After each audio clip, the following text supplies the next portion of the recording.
Interesting conversation with, it's more of a session with Sheikh Izzuddin on the boy child.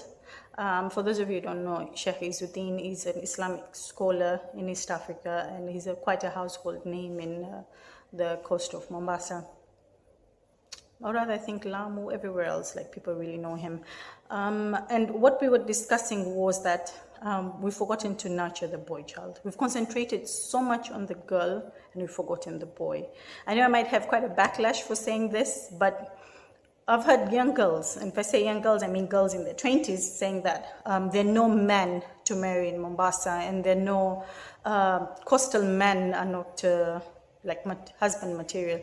And what I asked them, and most of them that I know have brothers, is your brother a husband material? Would you marry your brother the way he is? You know, and I often get this kind of look like, what do you mean? Because what you expect to get from another person's brother as your husband, would your brother be able to do the same for someone else's sister or child? You know, and we would look, if we look at it way back, it would be that when we grow up as girls, we are constantly nurtured to be good women and good wives eventually. You are literally trained. You know, this is not how you behave. This is not how a lady behaves. This is not how you would behave at your home eventually.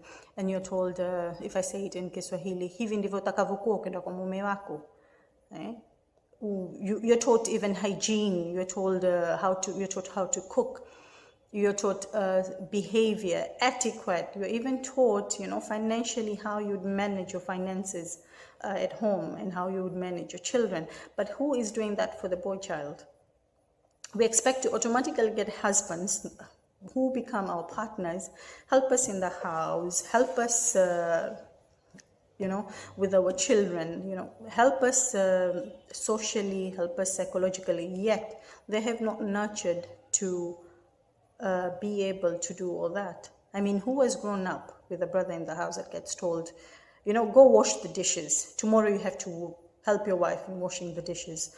Or take care of your sister, she's ill. Make a meal for her, take care of her, help her get her dress ironed because she's not feeling well. Then we yet expect these same boys to be able to do that for their wives or to have that same compassion. We've not taught them compassion to a woman. Right from our own homes, how do we expect them to get that compassion for a total stranger that is not even their blood and to do those things for them? We are putting expectations where we've not taught them. Does that make any sense? No? So this is what we were discussing with Sheikh Izzuddin.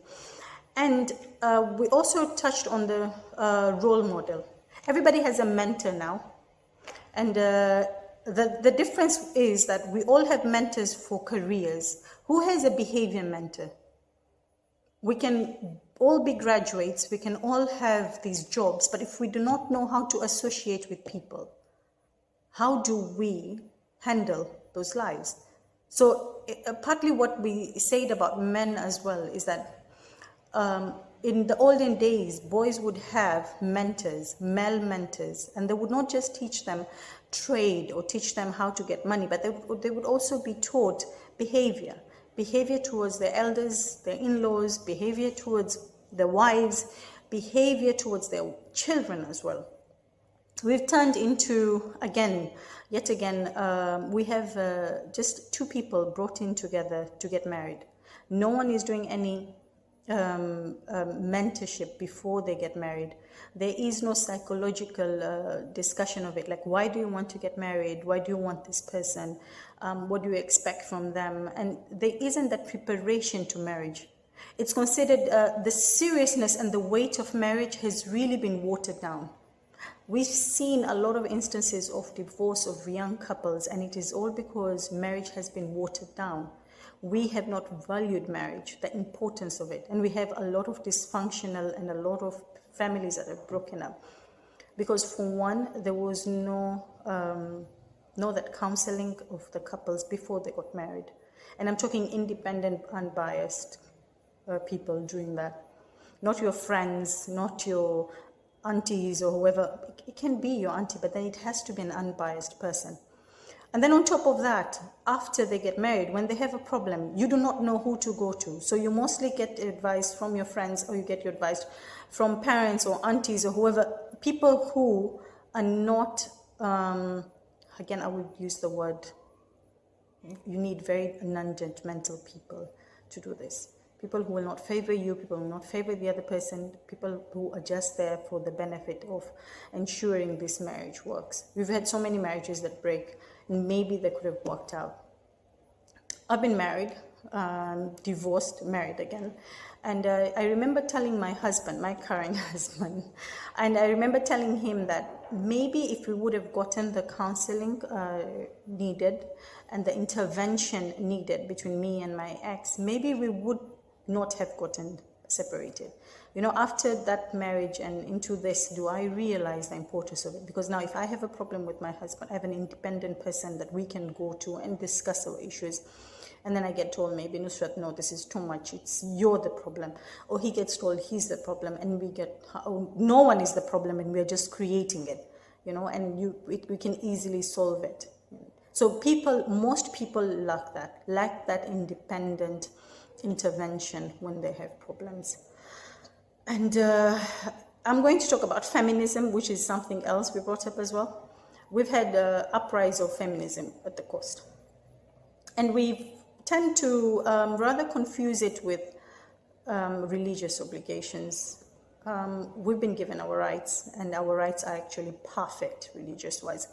The only problem is executing those. And they have been confused. We've most of the time confused culture with religion. And that has brought about a lot of problems. So to the feminists, no matter how much of a feminism you're going to, or feminist you're going to be, bottom line is you have your rights, your husband has their rights as well. You cannot change that. It's a balance on its own, you know. I understand the fact that we live in a modern society, which I even mentioned to the Sheikh. We live in a modern society. I go to work, I work hard. My husband goes to work, he also equally works hard. When we come back home, why are those duties just left to me? I have to cook, I have to take care of the children, and then eventually I'm expected to be well entertaining in bed as well, be able to look pretty. I'm exhausted. How do I do that? And he said, you're right. All these obligations are not religious obligations. You know, it's a lot is put on the woman to be able to take care of his family, and nothing is put on the guy. We are partners in a relationship, and for that matter, we share out our duties. If you see your partner, if it is as a spouse, if you see your wife has taken in too much, then you step in. If you see your husband has taken in too much, you step in. That is all the essence of love and the essence of compromise and the essence of a relationship. Otherwise, you only brew resentment. Why am I the only one doing this? Why am I the only one burdened with all this? So we really need to sit down and think exactly what we mean when we say by feminism. Are we really stepping over the line, or are we within the boundaries of what is necessary? And another thing he also mentioned, the Sheikh, who was very passionate about this, is Islamic organizations. I remember I actually kind of like attacked the mosques, and I said, why aren't the mosques playing the part of a community center? Because if I remember ages ago, that's how it used to be. I hate the reflection.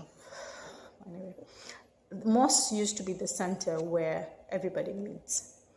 It's the center where you discuss community problems. It's the center where the youth come together, and whatever issues they have, whatever developments they wanted to do are done there. But our mosques are just a place where you go, you pray and you leave. And then they wonder why there are not so many people at the mosque.